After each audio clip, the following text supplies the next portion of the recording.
பொதுவா நிலத்துல நெறைய பிரச்சனைகள் இருக்கிறது மாரி, பவர் டாக்குமெண்ட் அப்படின்னு ஒண்ணு போடுறாங்கல்ல சார். அதனால நெறைய பிரச்சனை இருக்குன்னு சொல்றாங்க. பொதுவா பவர் டாக்குமெண்ட்ங்கிறது எதுக்காக போடுறாங்க சார்? பவர் ஆஃப் அட்டார்னியில் 2 பவர் ஆஃப் அட்டார்னி இருக்குது. ஒன்று ஜென்ரல் பவர் ஆஃப் அட்டார்னி, இன்னொன்று specific power of attorney. General power of attorney அப்படின்னா பல வகைகளுக்கு அந்த பவரை பயன்படுத்துறது. எப்படின்னா ஒரு நிலத்துக்கு ஒருத்தர் சொந்தக்காரர் இருப்பார், அவரால் அந்த நிலத்தை பெருசாக நிர்வகிக்க முடியாது. ஒரு உதாரணத்துக்கு அதை லீஸுக்கு விடுறது, அதுக்கு உண்டான வழக்குகள் சம்மந்தமாக அந்த வழக்கை தொடுக்கிறது, இல்லை எதிர்கொள்கிறது, இல்லை டேக்ஸ் கட்டுறது, ரெவென்யூ டிபார்ட்மெண்ட்டுக்கு போகிறது, அது மாதிரி விற்கிறது, இல்லை ஒரு சில நிலத்தை வாங்கிறது கூட பவர் டாக்குமெண்ட் இது பண்ணுவாங்க.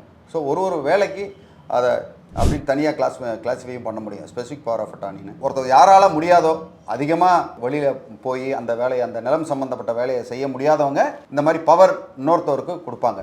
இல்லைன்னா வெளிநாட்டில் இருக்கவங்க அடிக்கடி வந்து போக முடியாது, இல்லை வெளியூரில் இருக்கிறவங்க, நிலம் சென்னையில் இருக்கும், அவர் டெல்லியில் இருப்பார், நிலம் சம்மந்தமாக டேக்ஸில் ஒரு டிஸ்பியூட் வருது, இல்லை அதிகாரிகள்கிட்ட பேசணும் அப்படின்னா நிலத்தின் உரிவான வர சொல்லு, நீ எதுக்கு வரேன்ருவாங்க. அந்த நேரத்தில் இந்த பவரை காமிச்சோம்னா பவரை பயன்படுத்தி வேலையை செஞ்சுக்க முடியும். இது மட்டும் இல்லாமல் ஒரு சில நேரங்களில் இந்த பவரை பல இடங்களில் தவறாகவும் பயன்படுத்துறது உண்டு. அந்த தவறை தடுக்கிறதுக்கு தான் இப்போ பல்வேறு சட்டங்கள் வந்திருக்கு. ஒரு சில இடங்கள்லாம் பார்த்திங்கன்னா அந்த ஸ்பெசிஃபிக் பவர் ஆஃப் அட்டார்னி தான் ஒத்துக்குவாங்க. சேல் பண்ணணும் அப்படின்னா இந்த இடத்த விற்கிறதுக்காக தான் இந்த பவரை கொடுத்துருக்கோம் அப்படின்னு மென்ஷன் பண்ணுவாங்க. அதுக்கு தான் இந்த ஸ்பெசிஃபிக் பவர் ஆஃப் அட்டார்னி பயன்படுது. பொதுவாக பவர் அப்படிங்கிறது பொதுவாக எத்தனை வகைப்படும் சார்? பவர் நிறைய வகைப்படும். இதில் மெயினாக சொல்கிறது general power of attorney and specific power of attorney. இது ரெண்டு தான் மெயினான பவர். நம்ம பவர் போட்டதுக்கப்புறம் அந்த டாக்குமெண்ட் வச்சு அடமானம் வைக்க முடியுமா சார் அவங்க? இதில் பார்த்தீங்கன்னா அடமானம் வைக்கிறதுக்கு ஃபர்ஸ்ட் ஆஃப் ஆல் அந்த பவருக்கு அதிகாரமே கிடையாது. ஏன்னா இவங்களே ஒரு பவர் தானே, இவங்க பவர் ஹோல்டர் எப்படி இன்னொரு இடத்துல அடமானம் வைக்க முடியும்? இதுக்கு ஒரு சில இடங்களில் விதிவிலக்கு உண்டு. ஒரு உதாரணத்துக்கு ஜாயிண்ட் வெஞ்சர் அக்ரிமெண்ட் போடுவாங்க ப்ராப்பர்ட்டியை. அப்படி போடும்போது அதில் முக்கியமாக இதை அடமானம் வைக்கிறதுக்குன்னு ஸ்பெசிஃபிக்காக இதை எழுதியிருக்கும். அந்த மாதிரி எழுதியிருக்கும் பட்சத்தில் அந்த அடமானம் வைக்கிறதுக்கு அவங்களுக்கு உரிமை வரும். ஒருத்தர் இன்னொருத்தருக்கு பவர் கொடுத்துட்றாரு.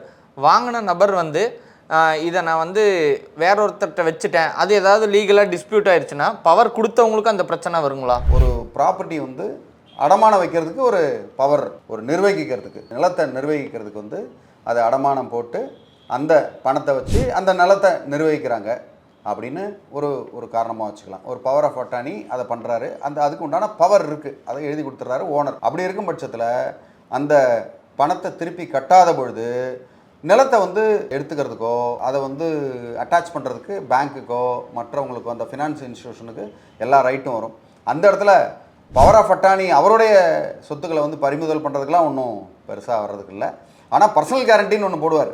சப்போஸ் பர்சனல் கேரண்டியாக நான் போடுறேன் அப்படின்னு பவர் ஆஃப் அட்டார்னி போட்டார்னா அவரோட சொத்தும் பறிமுதல் செய்யப்படும். அதனால் அவர் எப்போதுமே கையெழுத்து போடும்போது ஜாக்கிரதையாக கையெழுத்து போடணும். இந்த இடத்துக்கு மட்டும்தான் அப்படின்றத போடணும். ஏன்னா ஒரு சில பேர் பேங்க்கோ இந்த ஃபினான்ஷியல் இன்ஸ்டியூஷன் நிர்பந்திப்பாங்க, இல்லை நீங்களும் இதில் கையெழுத்து போடுங்கன்னு, இல்லைனா கடைசி நிமிஷத்தில் இல்லை இதுலேயும் கையெழுத்து போடுங்கன்னு சொல்லுவாங்க. அதனால் படித்து பார்த்து தான் கையெழுத்து போடணும். நம்ம நீட்டின இடத்துலாம் கையெழுத்து போட்டோம்னா அதுக்கப்புறம் நம்ம சொத்து நம்மது இல்லை. சார், இப்போ இந்த பவர் போட்டு கொடுக்குற ஒரு பீரியடுக்கு பவர் போட்டு கொடுத்துருக்குறோம், அது முடிஞ்சிருச்சு அப்படிங்கிறத நம்ம எங்கே சார் செக் பண்ணிக்க முடியும்? பவருக்கு அப்படி எக்ஸாக்ட்லி யாருமே டேட் நிர்ணயிச்சு பண்ணுறது இல்லை. பொதுவாக ஒரு பவர் ஒருத்தவங்க நிலம் விற்கிறதுக்கோ இல்லை வாங்குறதுக்கோ இது பண்ணிட்டாங்கன்னா அதுக்கப்புறம் அந்த பவரை கேன்சல் பண்ணிடலாம். அந்த பவர் இனிமேல் கிடையாதுன்னு. இல்லைனா அந்த பவரை ஒரு சில பேர் பயன்படுத்தியிருப்பாங்க.